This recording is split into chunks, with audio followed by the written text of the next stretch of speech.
Hello peoples, this is Reg once again.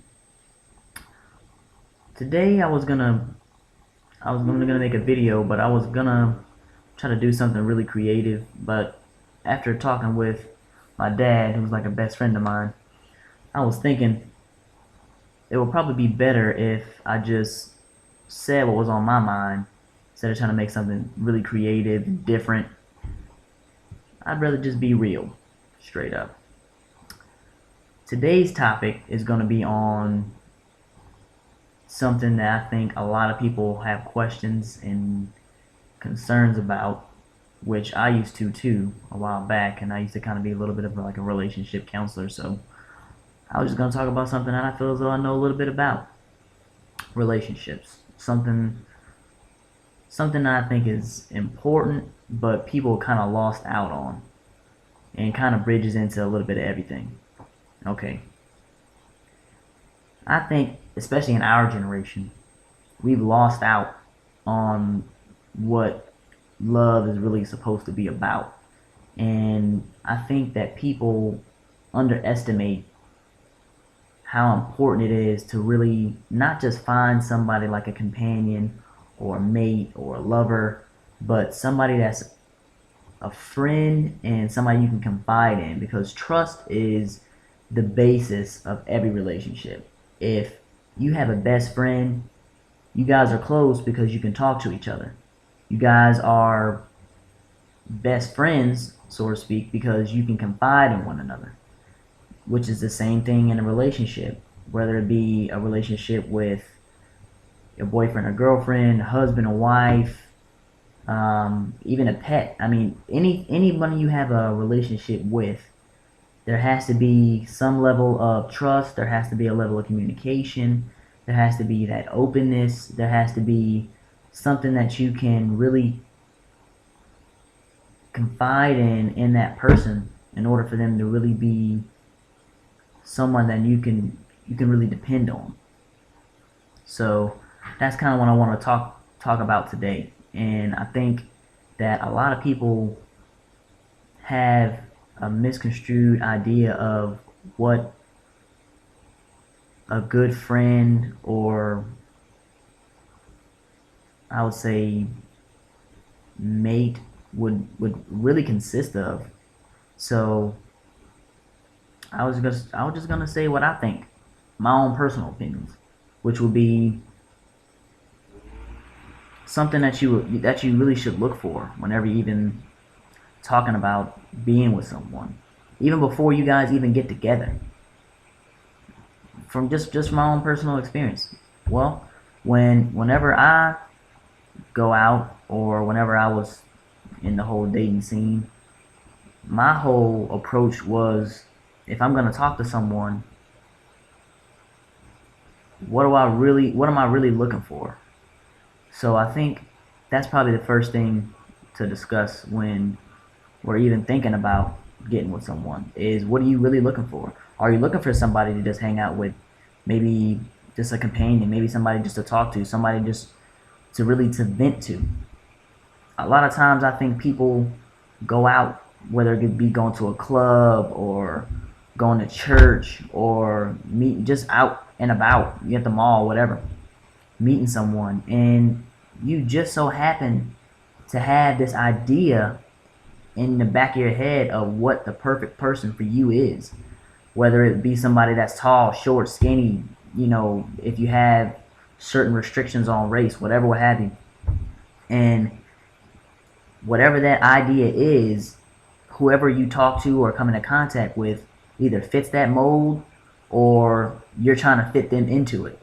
And that's really how that initial thing goes when people say they had that love at first sight moment. I really think that love at first sight moment occurs when whatever that mold is you have for someone is matched when you first see that person that you think you're gonna be with. So I think that's really probably the initial step whenever you're trying to talk to someone, is trying to find that connection, that really, I would say it's kind of like a mold of what you really want in someone. I think another important step is when a lot of times a lot of people are looking for somebody that they want to be like someone else, and the whole time you're getting to first talk to someone, you're on that whole first date stage, you're really looking at them and thinking, well, I wonder if she's going to be like the next person, or if I wonder if he's going to be like my last boyfriend, or if this person is going to really be as nice as they seem now 3 months from now, 6 months from now, a year from now. Or if, which is really important, if you're a single person and the person you're dating has kids, or if you had kids and the person that you're talking to is single, are you the kind of person that's going to be able to open up and let those kids really know who it is that you're talking to? Or are you the kind of person that's going to be able to open up enough to be with someone else that has kids? Now, I've been told by several people that the last thing you want to do is be with someone who has kids. Now, me personally, I've kind of talked to women that have had kids, but never really lasted. But that was for different reasons. But some people, I mean, I'm the kind of person, I wouldn't, I don't think that it's wrong to date someone that has kids, because I mean it's not their fault that the kids are already there. I mean, and then it just so happens that whoever they're with, it doesn't work out. So I don't think that's their fault. I wouldn't necessarily not date someone just because they have kids. I don't think it's fair. But at the same time, women and men alike, but I'm a man, so I know from a man's perspective, the first thing that men think about whenever they're potentially looking at a woman as a partner or mate or whatever is, if I get with her, will she let me discipline her kids the way I would discipline my kids? And if that's the case, if she does, then how far will that go before she says, wait, you can't hit my kid because that's my kid? Then there's that big separation gap. And I think that that's the biggest issue between people that are single and then going after people that have kids, or vice versa. But that's a whole nother subject. Another thing, as far as relationships go, that a lot of people don't pay attention to or they may miss is, especially in our generation, of course, because I know I talk about this with my dad and friends and even strangers sometimes at my job or whatever, is the idea of love. The idea of love and commitment and togetherness, I wouldn't exactly say has been lost, but it's definitely been misconstrued by the media, movies, books, video games, songs, anything you can think of. And a lot of times we think that men are supposed to rule over women, women are supposed to be submissive, they're supposed to stay in the house, they're supposed to cook, they're supposed to clean, they're supposed to pretty much just not necessarily grovel, but really be the kind of person that really needs to be in the background of man and only the number two. Me, I think that it should be equal as much as it can be. A man can only be a man in his own family as much as a woman supports him to be the man. So I don't necessarily believe that a woman's place should always be second to a man, but in a family, the man has, throughout history, has always been the provider, always been the caretaker, always been the kind of person to look over and look after his family. Even if he doesn't have kids, he's supposed to look after his wife. And to me, I think that that's true to a point, because a man can get sick, a man can get hurt, and he can be down just like a woman can be down, and a woman has to be strong enough to be able to take care of her man just like he takes care of her.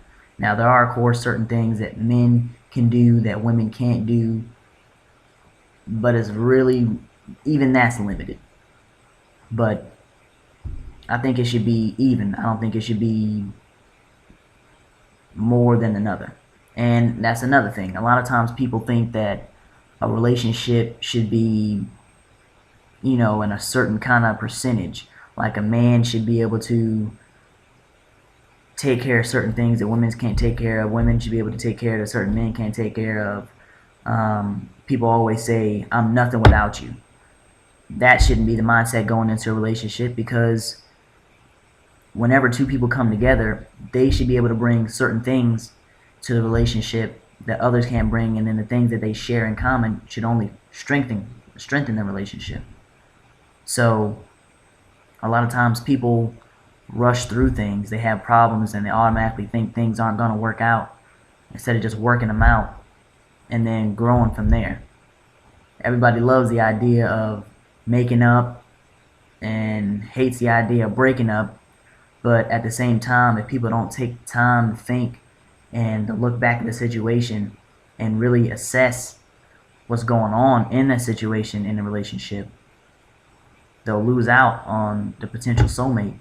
And if you don't take enough time in the beginning of a relationship to really get to know someone, you can end up getting into a relationship that could be just as damaging as, not really getting into the relationship for the right reasons. I know a lot of people that get into a relationship, especially a marriage, because children are involved. Now, being as though it's such a heavy issue and such a powerful issue, I mean, that could really, raise a couple eyebrows. But at the end of the day, just because you have kids doesn't necessarily mean you need to get married. Now, I'm not saying that you don't need to get married eventually because you have kids, but that shouldn't be the main reason why you get married. It's a lot of unhappy relationships out there because of people getting married for the wrong reasons, and having kids is one of them. Another one is because they're afraid to be alone. That's one of the dumbest reasons to stay together I've ever heard of. There are over 6 billion people on this planet. 6 billion. And you really think that one person is the only thing you can find? As good as you're going to get? I doubt it. I really think that just because you've been with someone for so long, that makes it right to stay with them is a falsity, because you can always cut that time now, as soon as possible. If you know it's not working out, it may cost you some money to get divorced. It may cost you a lot of time. It may cost you a lot of effort, but it's a whole lot healthier, a whole lot better, a whole lot less stressful to do that now than to wait and continue to be unhappy.